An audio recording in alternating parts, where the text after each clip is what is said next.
Nossa, já parou para pensar no que um computador quântico pode fazer? É como se ele fosse um super-herói do futuro, testando todas as soluções de um problema ao mesmo tempo, tipo um malabarista jogando 1000 bolas no ar e escolhendo a certa sem nem piscar. Mas espera aí, como é que ele sabe qual é a resposta certa no meio de tanto caos? Essa é a grande pergunta que está deixando cientistas de cabelo em pé e a gente curiosos com o queixo no chão. Computadores quânticos são como uma caixa misteriosa.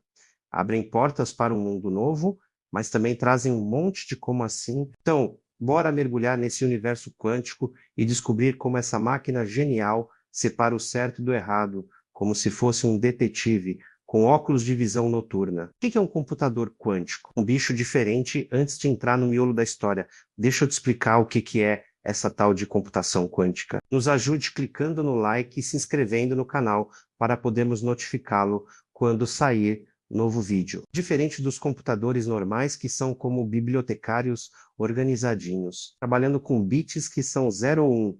Os computadores quânticos usam qubits, esses qubits são danadinhos, podem ser 0, 1 ou, acredita, os dois ao mesmo tempo. Mas isso é por causa de um troço chamado superposição, que é como se o qubit fosse um malabarista girando pratos de 0 e 1 ao mesmo tempo. Além disso, tem outro lance chamado entrelaçamento quântico. É como se dois qubits fossem melhores amigos que, mesmo estando a quilômetros de distância, sentem tudo que o outro sente na hora. Esses truques quânticos fazem o computador tentar todas as soluções de um problema de uma vez só, como se estivesse jogando 1000 jogos de xadrez ao mesmo tempo. Mas a grande questão é, com tantas possibilidades voando por aí, como ele acha a resposta certa? É tipo tentar encontrar uma agulha num palheiro enquanto o palheiro está girando a 1000 por hora.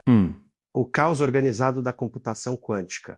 Quando a gente fala que o computador quântico tenta todas as soluções ao mesmo tempo, parece coisa de filme de ficção científica, né? Mas é mais ou menos isso. Graças à superposição, ele explora um monte de caminhos de uma vez, como se fosse um aventureiro entrando em todas as cavernas de uma montanha ao mesmo tempo. Só que no final ele precisa escolher o caminho que leva ao tesouro menos a solução certa, né? Aí entra o que os cientistas chamam de interferência quântica, como se o computador fosse um maestro regendo uma orquestra. Ele faz as ondas de possibilidades se somarem ou se cancelarem, como ondas no mar. As respostas erradas se anulam. Puf! Como bolhas de sabão estourando, enquanto a resposta certa brilha como um farol na escuridão. Esse processo é guiado por algoritmos quânticos, que são como receitas mágicas que dizem para o computador: ei, foca nisso aqui. Um exemplo famoso é o algoritmo de Shor, que quebra códigos de criptografia mais rápido que um raio. Outro é o algoritmo de Grover, que é como um super detetive procurando um nome numa lista telefônica gigante em tempo recorde. Mas, mesmo com esses truques, o computador quântico precisa de um jeito de separar o joio do trigo. E é aí que a coisa fica ainda mais interessante. Como ele escolhe a resposta certa?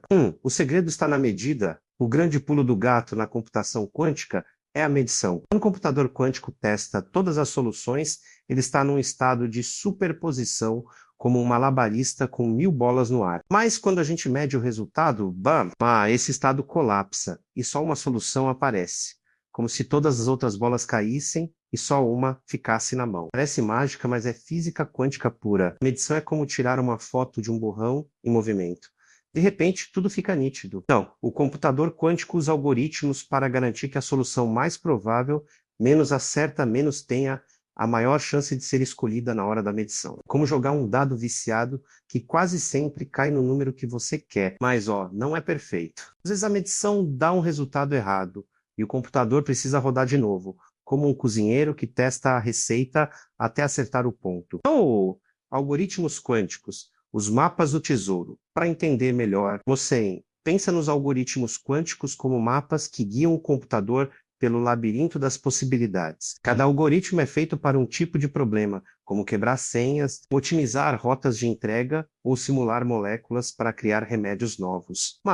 O algoritmo de Shor, por exemplo, é como um ladrão esperto que acha a combinação de um cofre em minutos, enquanto um computador normal levaria anos. Já o algoritmo de Grover é tipo um cão farejador que acha uma agulha no palheiro mais rápido que qualquer um. Ele amplifica a probabilidade da solução certa, como se estivesse gritando: É essa aqui. Esses algoritmos são projetados para tirar proveito da superposição e do entrelaçamento, fazendo o computador quântico dançar direitinho até a resposta certa. Mas tem um detalhe.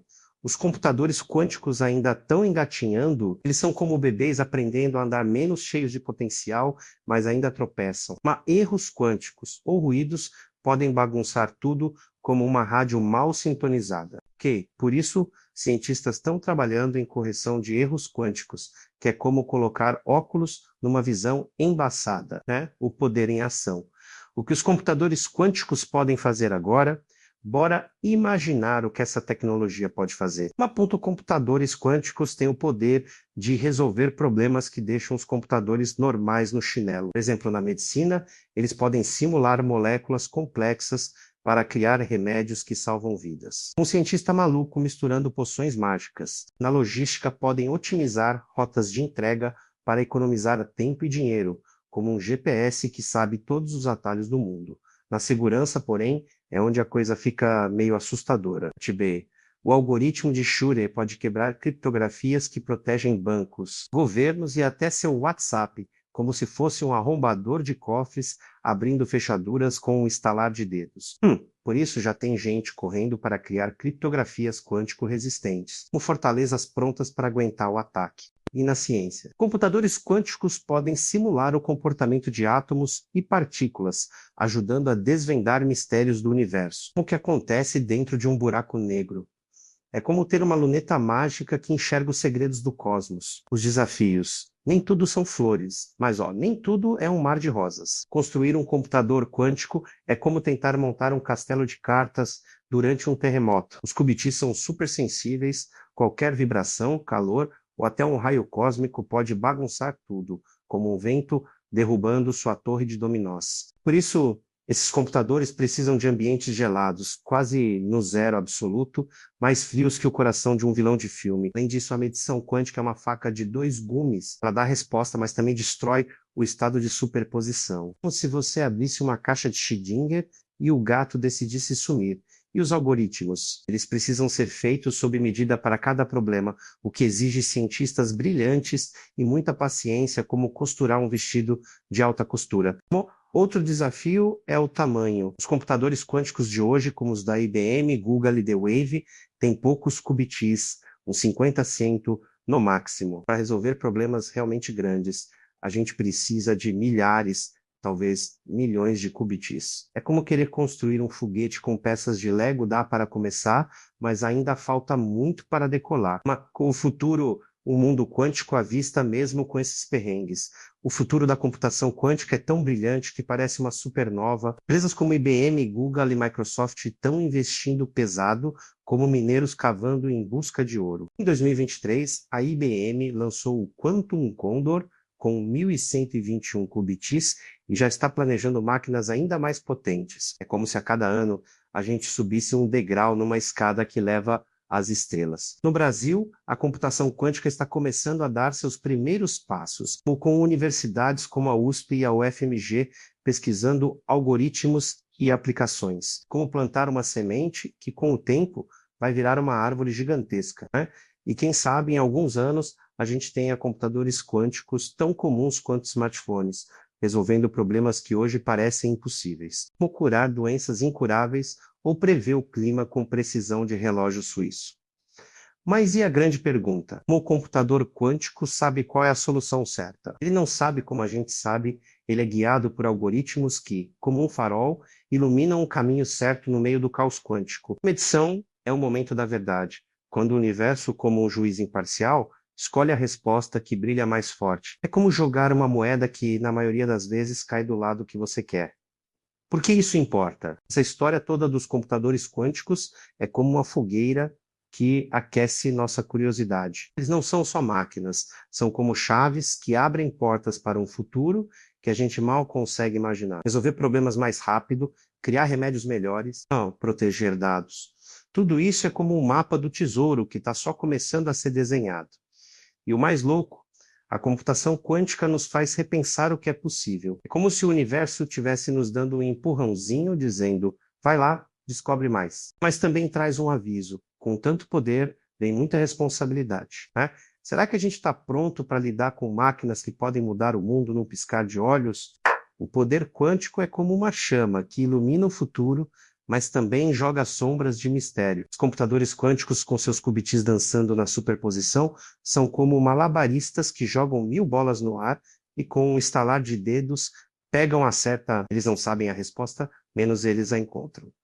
Guiados por algoritmos que são como bússolas no caos do universo. Essa tecnologia é como uma ponte entre o que a gente conhece e o que ainda está por vir. Da qubit, cada medição é como uma nota numa sinfonia que está só começando. Então, bora manter os olhos abertos e o coração curioso, porque com a computação quântica o futuro é um livro aberto e a gente está escrevendo as primeiras linhas.